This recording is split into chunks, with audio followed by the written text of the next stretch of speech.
Hello, Kowai Post viewers. One of the main issues that most patients confront is back pain, and this is mostly because they are engaged in a occasion which involves sitting for a longer period of time. So how should one ensure a healthy spine is what we're going to speak to with Dr. Sudhakaran of Royal Care Hospital. So doctor, most of us are, we have a job which involves sitting over a long period of time. So what does one do to ensure that, the spine is healthy, a good posture? But what exactly, is it possible across the kind of jobs that we are doing? Yeah, what you talk is something we call it now as ergonomics. We have to maintain the balance of your back just by sitting upright, and most of the people now are into IT professions. Right. And most of them are they have changed their lifestyle to a sedentary lifestyle nowadays. So when you're sitting in a chair or doing some work, you should keep your back straight. That means that you have to sit with your legs very parallel to your hip, and you should be sitting just looking at a computer or whatever you see at angle of around 15 to 30 degree, and your hands should be just 90 degrees onto the armrest where you got. And if you're working on the mouse, you should keep it very comfortable so that you can move, only minimal movements are happening.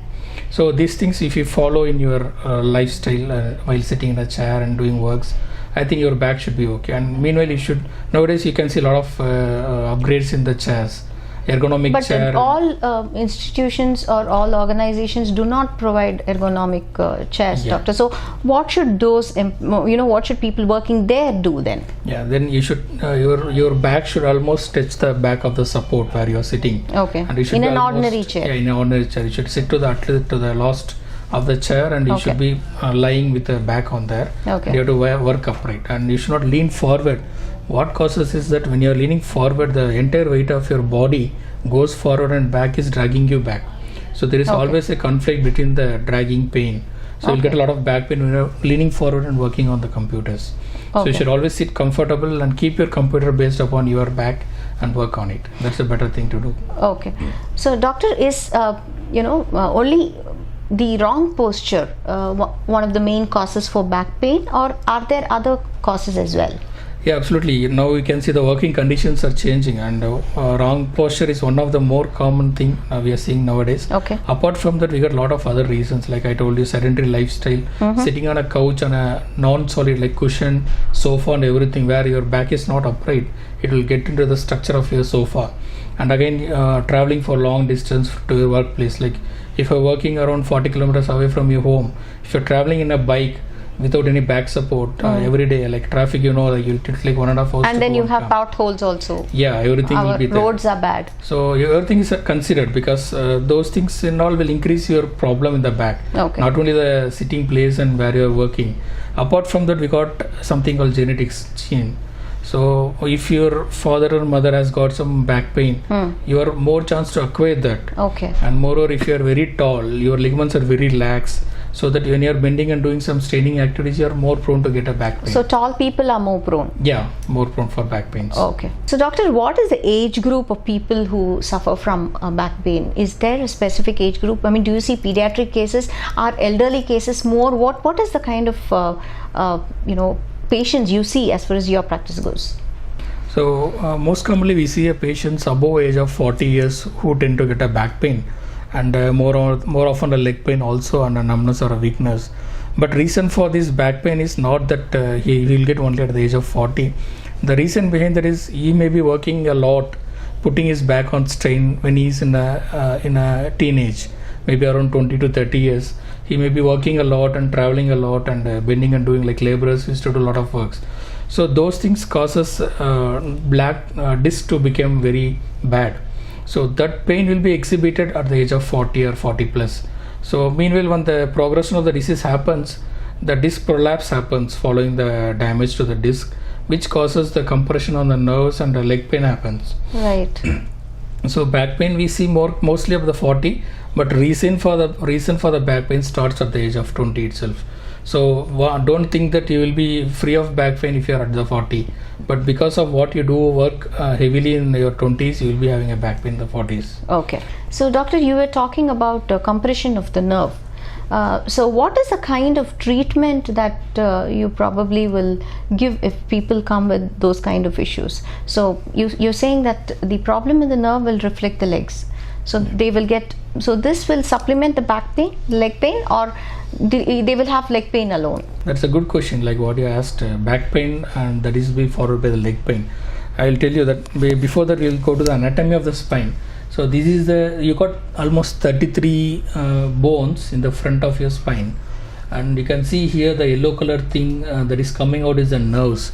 You got a nerve going through the center of your bones, because the bone is made just to preserve the nerves that is going to the legs and to the hands. So it is coming straight away from the brain down. The nerves are supplying the hands, body, and to the legs. Okay. So that needs to be preserved. And you can see in between the bones there is a yellowish thing, that is a gelatinous paste like thing, that is called a disc. It makes your back more mobile.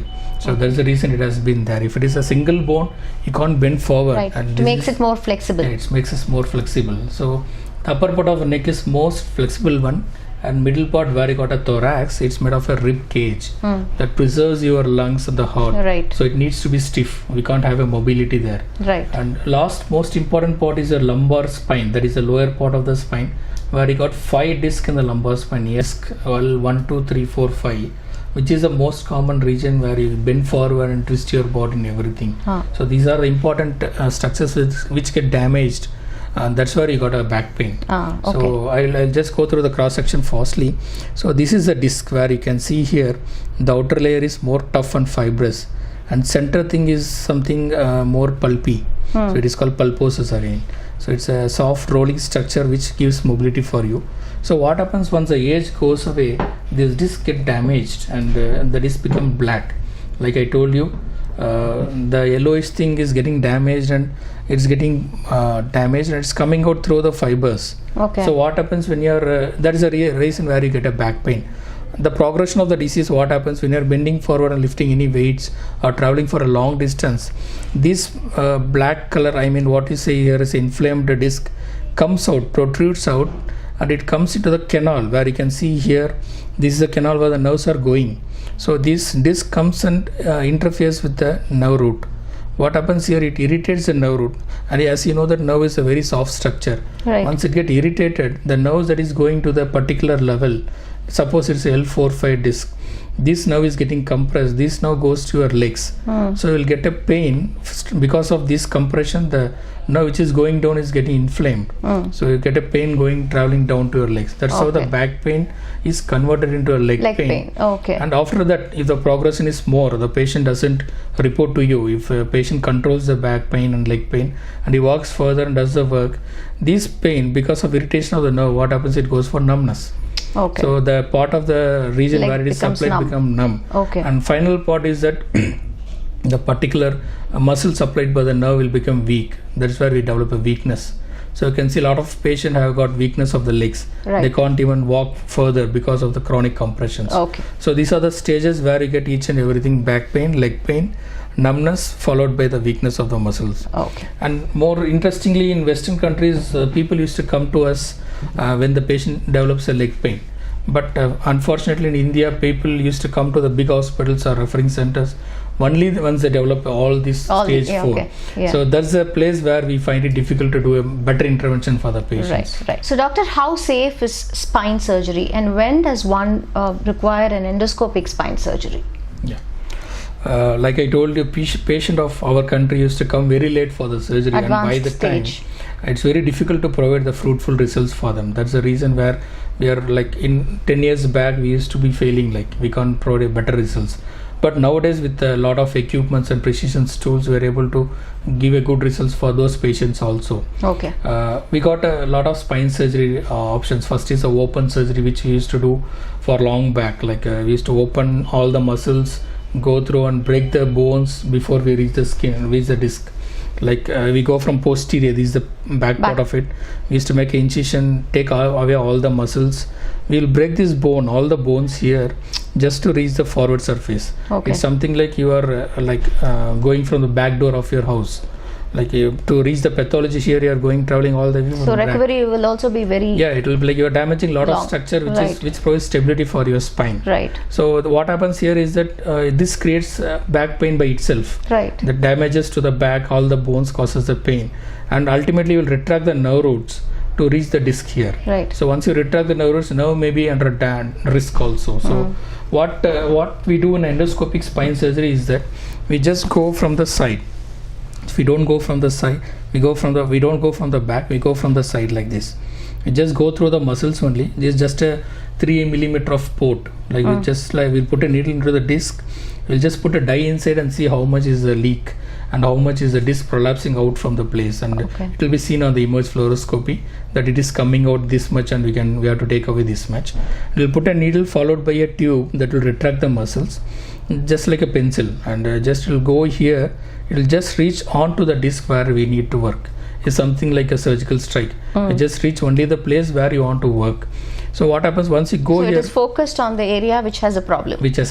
We go straight away directly there, and we just used to put an endoscope. There is a scope with a camera. We got an opening for our instruments to go inside and take away the disc.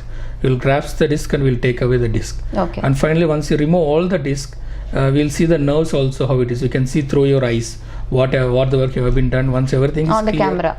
we come out of this. So one big advantage of this endoscopic spine surgery is that it's a daycare surgery. Patient comes, walks in the morning, we operate, and not even the night. Within 8 hours you can go back. After the procedure, you can go in another 2 or 3 hours. And one more advantage is that we are not using any anesthesia. We don't operate. Local that anesthesia. All spine surgery needs to be done under general anesthesia, because you can't go near to the nerve once a patient is awake. He will just, because of pain, will cry away. So we don't even use a spinal. We use a local anesthesia. We'll put a small numbing medicine through the tract, and we just reach there. Patient will be awake and aware. He will be speaking to us, "Sir, I am getting a bit of back pain now. Please don't go there." And we will also get a feedback that where I am. If I am sitting, landing on the nerve root, patient will say, "Sir, I am getting a leg pain." So we'll just retreat back and we'll go to the disc. So it's like a constant feedback we get from the patient also.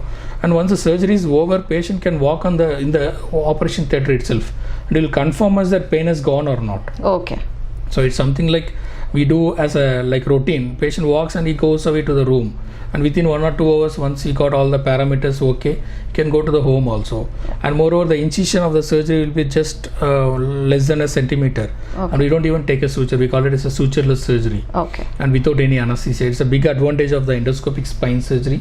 And the track we take is totally different. It's not a posterior approach where we break all the bones and go. So by this way, we are not providing any pain for the patient.